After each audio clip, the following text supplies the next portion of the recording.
quiero compartir un mensaje que puedo decir que es un poco romántico, y hasta el texto base se encuentra en Jeremías 27 y habla acerca de la intimidad que nosotros debemos tener con Dios. Y es Jeremías 27. Les agradezco mucho su participación a los muchachos de la alabanza. Dice así: me sedujiste, oh Jehová, y fui seducido. Más fuerte fuiste que yo y me venciste. Cada día he sido escarnecido, cada cual se burla de mí. Esto es palabra de Dios. Hemos aprendido que para llegar a ese nivel de intimidad con Dios debemos invertir tiempo y esfuerzo. Y es algo que gracias a Dios hemos tenido en estos días.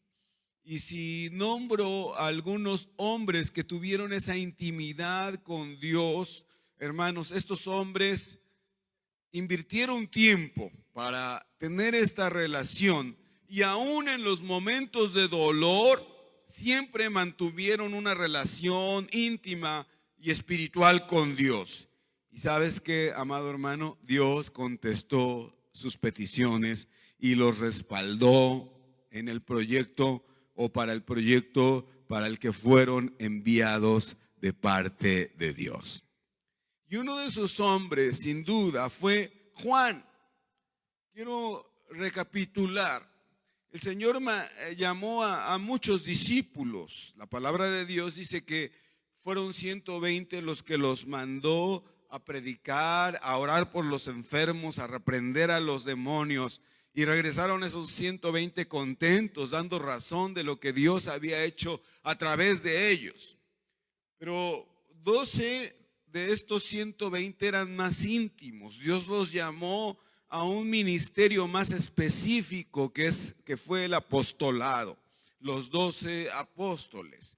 Pero de esos 12, ya dije, primero 120 discípulos, después 12 apóstoles. Y de este grupo íntimo de 12 apóstoles que convivieron con nuestro Señor Jesús y aprendieron, fueron discipulados por nuestro Señor Jesús por 3 años aproximadamente, 3 fueron más íntimos, que fueron Pedro, Santiago y Juan. Y de los 3, solo uno era más íntimo, porque estábamos hablando aquí de intimidad, ¿no? Y ese uno fue Juan, que aún dice la palabra de Dios, o él mismo dice, cuando escribe su evangelio, habla de él mismo, se refiere a él cuando dice al que amaba a Jesús, ¿no? Había una relación más íntima que la relación que había no solo con los 12 ni con los 3, Pedro, Santiago, sino más un poco con Juan. Él conocía el latido del corazón de Jesús, se recostaba en su regazo. Pero yo veo algunos rasgos en la vida de Juan que quiero destacar aquí brevemente. Por ejemplo, miren, todos los demás de los 12 lo abandonaron en el momento más difícil de la crisis o del suplicio de nuestro Señor Jesucristo, desde la fortaleza Antonia, toda la Vía Crucis y los momentos en que padeció en la cruz, excepto Juan. Juan estuvo con él, no lo abandonó, estuvo al pie de la cruz. Y el Señor le puso un encargo. Dice, ahí está María, tómala como tu madre. Y después, amados hermanos, de los hombres que Pedro y Juan fueron al sepulcro después del tercer día de que fue sepultado nuestro Señor Jesús, y el que llegó primero fue Juan. Entró al sepulcro y vio el sepulcro vacío. Fue de los primeros en corroborar que Cristo venció a la muerte, que Cristo murió, sí, pero que al tercer día resucitó. Estuvo en los momentos más importantes en toda la vida de nuestro Señor Jesucristo. Ya dije, Él comía, no era como otro que le quitaba la comida a Jesús, permítame decir esta palabra, que le robaba la comida. No, Él probaba la comida de Jesús, tomaba del plato. Si a algunos de su familia les gusta comer del otro, bueno, pues Juan era de esos, que le gustaba comer de la comida o del plato de nuestro Señor Jesús, y eso implica intimidad, y es de lo que estamos hablando. Pero quiero ir yo más allá. Juan es el que recibe revelación. Qué revelación tan importante en el evangelio que escribe cuando dice: en el principio era la palabra o el verbo, y ese verbo era Dios. Pero y luego sigue diciendo los versículos siguientes: y ese verbo se encarnó y habitó entre nosotros, refiriéndose a Jesús, y vimos su gloria, gloria como la del unigénito del Padre, lleno de gracia y de verdad. Ese Juan que tuvo esa relación tan íntima con Jesús, entendió, se le reveló que Jesús es el mismo Dios. Dale la honra y la gloria al Señor, yo se la doy. Y ahí mismo describe: a lo suyo vino. ¿Cuál era lo suyo? Salvar a la humanidad, a todo aquel que en él cree no se pierda, mas tenga vida eterna. Pero y luego sigue diciendo: pero los suyos no le recibieron, le tomaron, le crucificaron, le llevaron a la cruz, no entendieron quién era, aunque él muchas veces dijo: yo soy el pan de vida, yo soy el agua viva, el que beba de mi agua no tendrá sed jamás. Yo soy el agua que estuvo en el desierto, yo soy la peña de Oreb, de mí está brotando vida. Pero Juan lo entendió y declara: ese es Jesús encarnado, el mismo Dios con nosotros, como lo había profetizado Isaías acerca de Emmanuel, Dios con nosotros. De manera que fue tremendo. Juan, ya no hablemos de todo lo que el Señor le permitió ver adelante, lo que iba a suceder, las profecías que describe cuando estuvo en la isla de Patmos. Se los dejo de tarea, ustedes vean, pero el Señor le permitió todas esas revelaciones hermosas a Juan. ¿Por qué? Porque él pagó el precio de estar en intimidad con Dios. Y les quiero hablar brevemente entonces cómo llegar a tener esa intimidad con Dios. Y lo primero que tengo que destacar aquí, y lo he repetido, perdonen hermanos, en el número de veces, se llega a esta intimidad con Dios a través de la oración. En la Biblia encontramos ejemplos de hombres de oración, pero un tremendo ejemplo sin duda es Daniel. Daniel oraba 3 veces al día e hicieron firmar al rey un edicto de que todos aquellos que al sonar las bocinas, las trompetas, no se arrodillaran delante del ídolo que habían levantado de la misma figura del rey, que fueran echados al foso de los leones. Y aún así, después de este edicto, Daniel no dejó de orar al Señor, a nuestro Dios, 3 veces. Y por si fuera poco, abría las ventanas de su casa para que se dieran cuenta que él seguía adorando a Dios y no se hincaba delante del rey, porque él dijo: yo no me voy a hincar delante de nadie, sino de mi único Dios, mi Salvador, mi Señor. Y Daniel entonces oraba siempre 3 veces, aún en momentos difíciles, aún en momentos de prueba. ¿No hemos aprendido eso nosotros en estos días? Aún, hermanos, en las dificultades. Y es así que las peticiones de Daniel fueron escuchadas.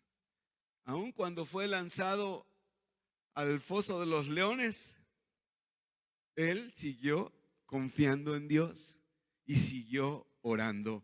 Y el milagro fue que el rey Nabucodonosor estaba sorprendido y dice: ¿cómo pudimos echar a Daniel, que es alguien que ha bendecido a la nación, que ha bendecido al imperio? Y fue a asomarse y preguntó: Daniel, ¿estás ahí?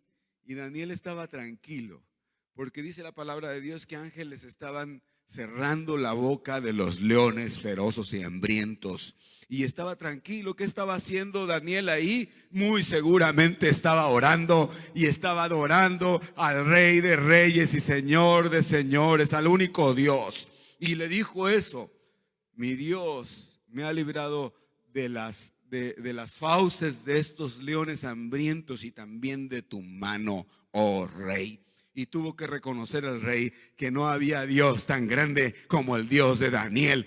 No tenemos Dios más grande como nuestro Dios, que nos ha levantado, que nos ha sacado adelante. Hemos padecido de COVID, sí. Ahora puedo dar ese testimonio, pero puedo decir: Dios nos ha sanado. Puedes decir lo mismo tú, Emanuel. Puedes decir lo mismo tú. Y tú, René, que te has cuidado, que no te has infectado, puedes decir: Dios me ha librado. Pero aún así, lo digo porque dicen que de esta Omicron vamos a tener el 50% de la población, es lo que la ciencia dice. Pues aunque usted tenga o te dé, Dios te va a librar, y desde este momento estoy dando la palabra como lo ha hecho con su pueblo.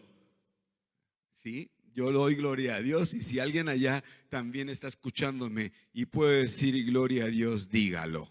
Aún en los momentos más difíciles, Daniel siguió teniendo intimidad con Dios. ¿Y sabes qué? Dios lo recompensó. Otro de los que es un ejemplo para mí en intimidad es David.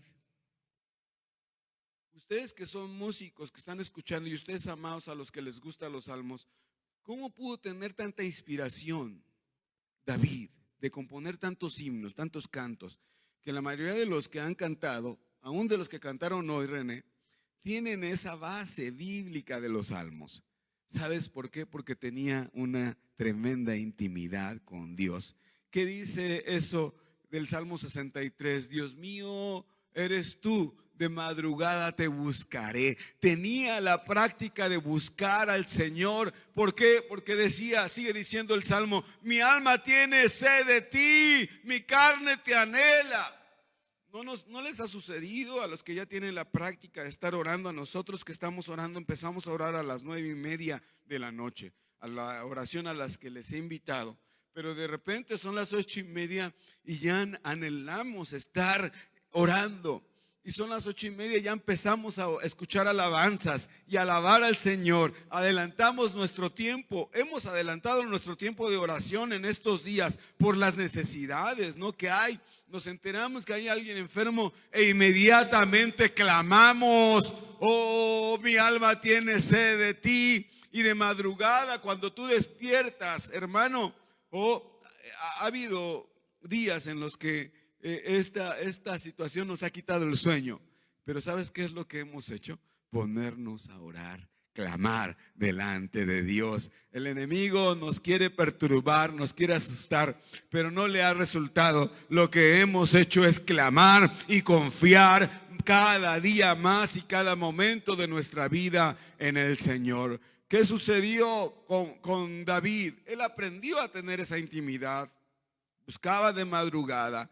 Su alma, como nuestra alma, tenía sed.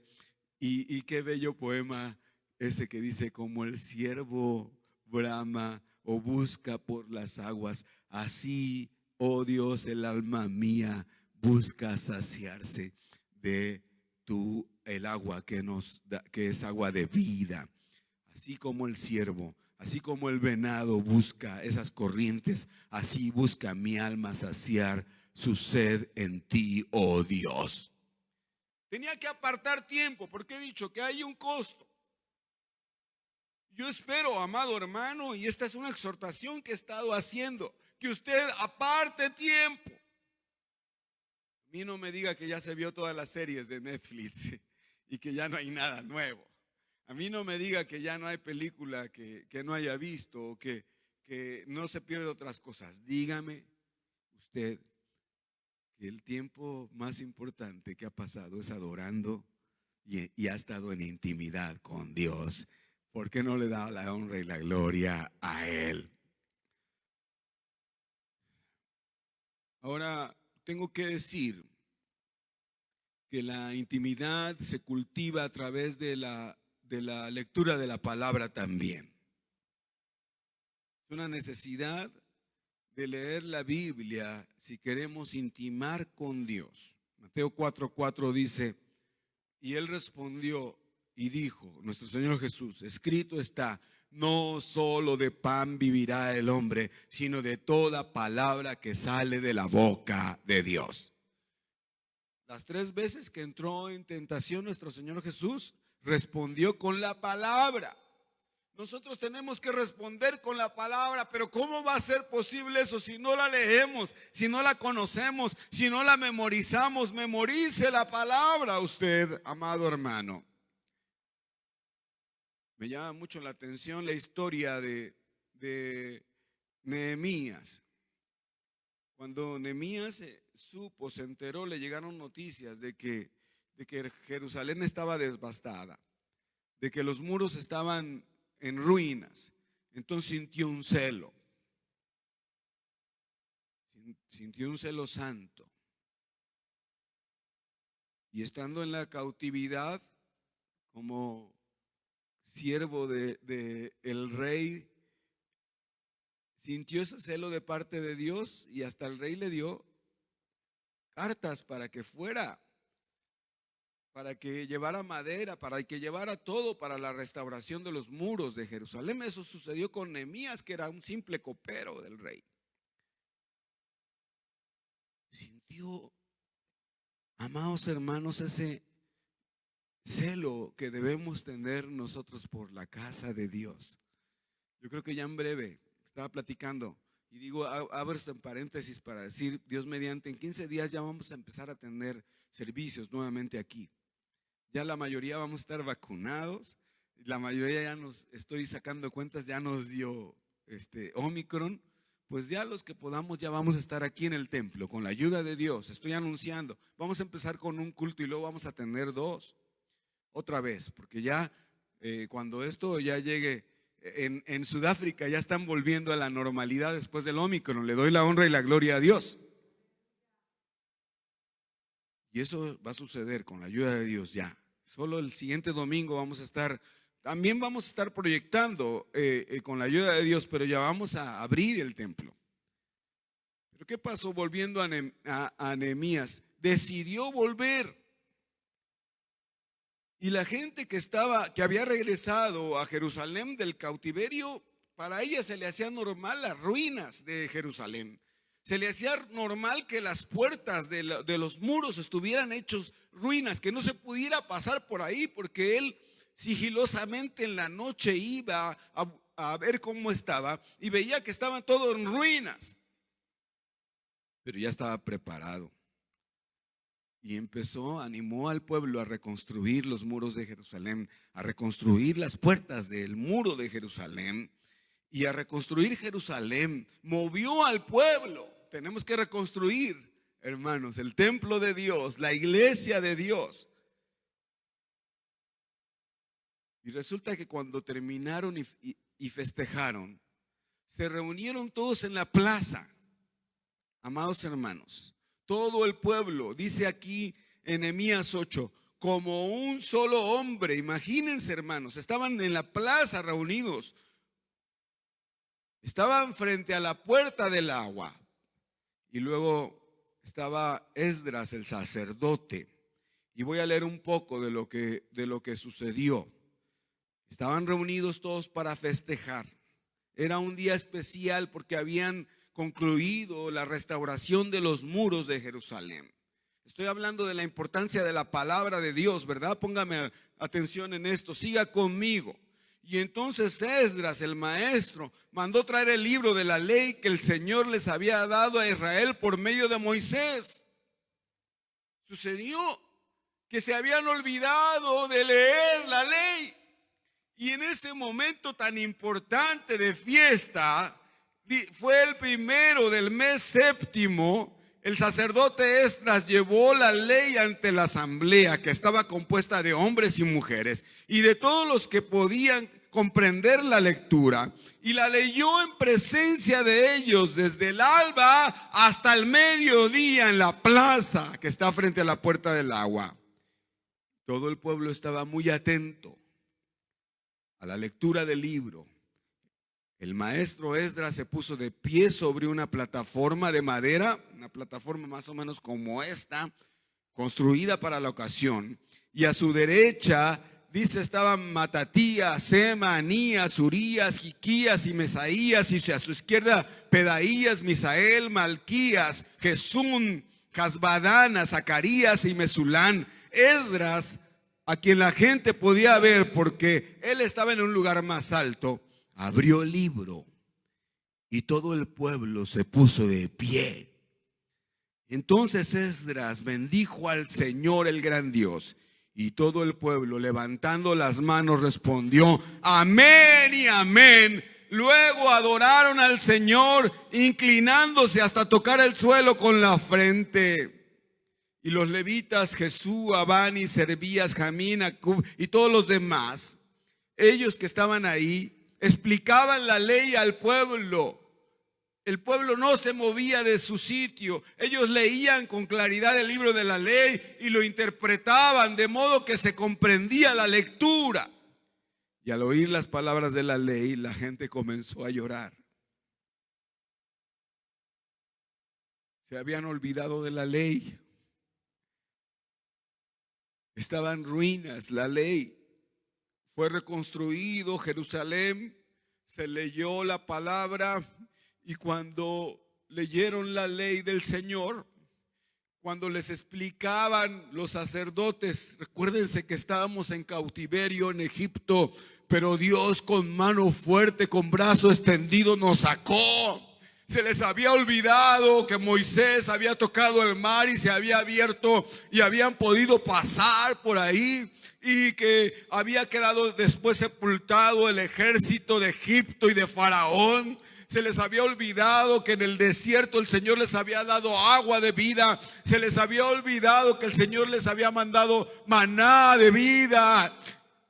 Que el Señor les había dado codornices para comer, que les había dado carne, que el Señor les había hecho crecer su calzado en el desierto, que su ropa no se había desgastado. En síntesis, que había sido su proveedor, que los había bendecido. No ha sucedido eso con nosotros durante esta pandemia, hermanos. Y se les había olvidado, pero cuando se les leyó la ley y se les explicó, empezaron a reconocer que Dios había sido su proveedor, y que Dios había sido su guardador, y que Dios había sido su sanador. Porque aún en el desierto, cuando pasaron por momentos difíciles, el Señor los había librado aún de la muerte, como cuando pasaron por ese valle donde abundaban las serpientes. Y lloraron, y lloraron. Y luego todos los sacerdotes que los vieron llorar dijeron: ¿cómo están llorando si estamos de fiesta? Y les dice: no es tiempo de llorar. Les dijeron: coman, beban bebidas dulces, coman de la comida que tienen, y si alguien no tiene, denle. Había suficiente comida. Y les dijeron: y si alguien no tiene, compartan la comida. Es tiempo de alegrarse, porque Dios ha estado con nosotros. Y yo le digo a esta iglesia: es tiempo de alegrarse, porque Dios ha estado con nosotros. Hoy les traigo una palabra de bendición a esta iglesia. Es tiempo de darle la honra y la gloria a Dios, porque Él ha estado con nosotros. ¿Cuándo sucedió esto? Cuando leyeron la palabra. Cuando tú leas la palabra, te vas a dar cuenta de las bendiciones que Dios tiene para ti. Las vas a conocer y vas a decir: si esto es lo que Dios ha hecho por mí, y vas a darle la honra y la gloria a Dios. La palabra nos debe llevar a la reflexión, a la meditación, a la introspección, y a decir: tengo que hacer esto. Tengo que cambiar en esto. Y eso es, hermanos, lo que ha sucedido. Quiero hablar también, ya dije, la oración, la lectura. Y lo que debe producir todo esto es confianza, esperar en el Señor. Y en esto de confianza quiero hablar dije que era un poco romántico este sermón. Quiero hablar de la seducción, de lo que Dios ha hecho con nosotros, que nos ha seducido, nos ha conquistado. ¿Qué es que nos ha seducido? Que nos ha conquistado, que ha conquistado nuestra alma y nuestro corazón. Muchas veces no queremos que suceda eso con nosotros. Pablo, por ejemplo, dijo: hago lo que no quiero. A ver, póngame atención en esto porque voy a tratar de explicarlo. Muchas veces hacer el bien y estar bien con el Señor no es lo que queremos. Este cuerpo reclama el pecado. A este cuerpo le gusta el pecado. Y por eso San Pablo dice: pero yo hago lo que no quiero, porque lo que mi cuerpo quiere es estar en la maldad, en el pecado. Pablo tenía estas luchas como tú y yo las tenemos, estoy seguro. Por ejemplo, los que batallan con algún vicio, con alguna situación, tienen problemas de alcoholismo, pues están batallando con eso. Pero ¿qué es lo que hace el Espíritu Santo cuando nos seduce? Entonces dice, como San Pablo: hago lo que no quiero. Lo que quiere hacer mi cuerpo es ir al pecado, pero no lo hago. ¿Por qué? Porque me ha ganado la seducción del Señor, el Espíritu Santo en mi vida. Doy la honra y gloria a Dios. El Espíritu Santo me lleva a hacer el bien. Entonces hacemos la voluntad de Dios. Y San Pablo entonces dijo: ya no vivo yo, mas Cristo vive en mí. Eso es muy importante. Ahora ya no hago mi voluntad, ahora hago la voluntad de Dios. Y el Padre Nuestro dice algo así, ¿no? Dice: y no sea hecha mi voluntad, sino tu voluntad en mi vida. Cuando decimos hágase tu voluntad, es decir, nos rendimos voluntariamente a nuestro Señor Jesús. Eso es la seducción, amados hermanos. Lo que ha hecho el Señor con nosotros cuando tomamos un tiempo para orar, intimar con Él, y cuando escuchamos su palabra. Estoy terminando. La oración nos acerca a Dios. Mediante la oración aprendemos a escuchar la voz de Dios. Alguien dirá: pastor, ¿no está exagerando? No, hemos escuchado la voz de Dios, hermano, pero se necesita ocupar tiempo y esfuerzo. Daniel tuvo esa intimidad porque tenía la disciplina de orar. Hermanos, hagamos la disciplina de orar. David se esforzó, hermanos, por pararse de madrugada. Y miren, Dios lo coronó porque lo levantó como rey de Israel. Dios lo bendijo. Amados, tengo que decir algo. Escuchen, esto es muy importante para los que quieren ser prosperados y bendecidos. La prosperidad viene de la intimidad con Dios. ¿Quiere ser bendecido en lo que hace usted? ¿Quiere ser prosperado? Más específicamente voy a decir aquí, no predico yo mucho de esto, pero lo voy a decir claro. Si alguien quiere ser bendecido económicamente, entre en intimidad con Dios. Ahí está la clave de la bendición. Una madre y un padre enviaron a su hijo a la universidad. Y el padre le dijo: lleva la Biblia, hijo. Y se fue el hijo a la universidad. El padre le encargó: lleva la Biblia y quiero que leas. Y te voy a ir mandando mensajes para que leas los pasajes que te vaya diciendo. Pasaron los días y el hijo se comunica con el papá. Habían pasado como un mes y días. Y el hijo le dice: papá, estoy necesitando que me mandes un cheque, que me mandes ayuda económica. El hijo le dice al papá, y el papá le dice: hijo, lo que necesitas es leer la Biblia. Cuando lo hagas, ahí va a estar la ayuda que necesitas. Lo que necesitas es aplicarte espiritualmente. ¿Me estoy explicando, hermanos? Y luego le decía, te encargo que leas el Salmo 23, Salmo 121. Y luego el hijo le decía, papá, no necesito nada espiritual, lo que necesito es que me mandes un cheque, por favor, necesito comprar cosas. Y el papá le decía, hijo, lo que necesitas es leer la palabra. ¿Qué ha sentido usted durante la pandemia cuando lee el Salmo? Alzaré mis ojos a los montes. ¿De dónde vendrá mi socorro? Mi socorro viene del Señor, que hizo los cielos y la tierra. No dará tu pie al resbaladero, ni se dormirá el que te guarda. He aquí, no se adormecerá el que guarda a Israel. Jehová es tu guardador. Jehová es la sombra a tu mano derecha. El sol no te fatigará de día, ni la luna de noche. Jehová te guardará de todo mal. Y esto que está sucediendo es algo malo, pero Dios nos ha guardado. Yo he llorado cuando he leído la palabra. El caso está que el hijo no quería la ayuda espiritual, sino la ayuda económica. Y resulta que así se la pasó al papá, dando consejos y mandándole textos.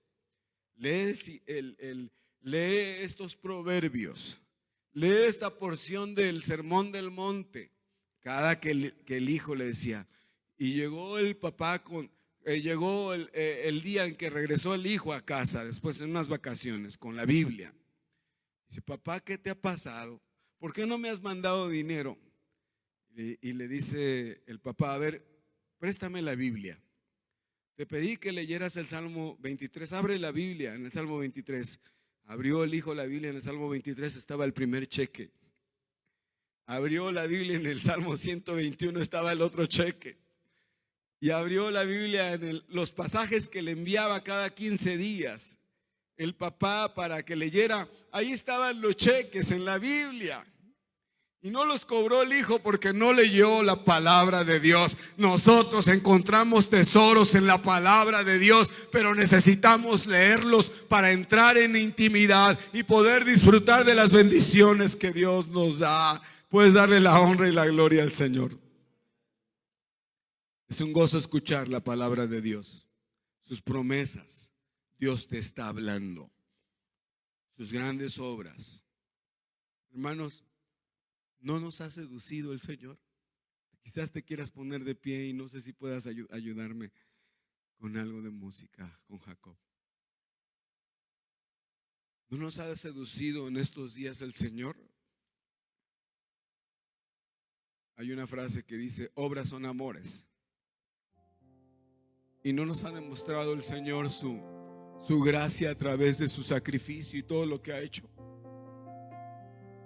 ¿Por qué creen ustedes que Juan amaba tanto a Jesús?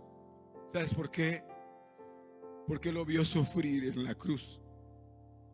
Porque vio cómo derramó su sangre preciosa por amor a Él. Y entonces lo único que le quedaba era corresponder a ese amor. Si tú has sido sanado por el poder de Dios, si el Señor te ha seducido por el sacrificio que ha hecho por ti, yo he dicho aquí y lo reitero, soy deudor por lo que Dios ha hecho conmigo, con mi familia. No puse la petición, pero hace 15 días le dio a mi hijo Darío y a toda su familia les dio COVID. Yo estuve orando por él como oro por ustedes, hermanos. ¿Y sabes qué? El Señor lo sanó. ¿Cómo no estar agradecido? Cuando tuvo mi hijo Jacob y su familia, cuando tú has tenido, cuando veo, hermanos, los milagros del Señor, ¿cómo no estar agradecido? El Señor nos ha seducido, nos ha demostrado su amor, no solamente cuando murió en la cruz, que es la más grande muestra de amor, sino ahora mismo nos ha demostrado que está con nosotros, que nos ama. ¿Cómo no amarle? ¿Cómo no corresponder a ese amor?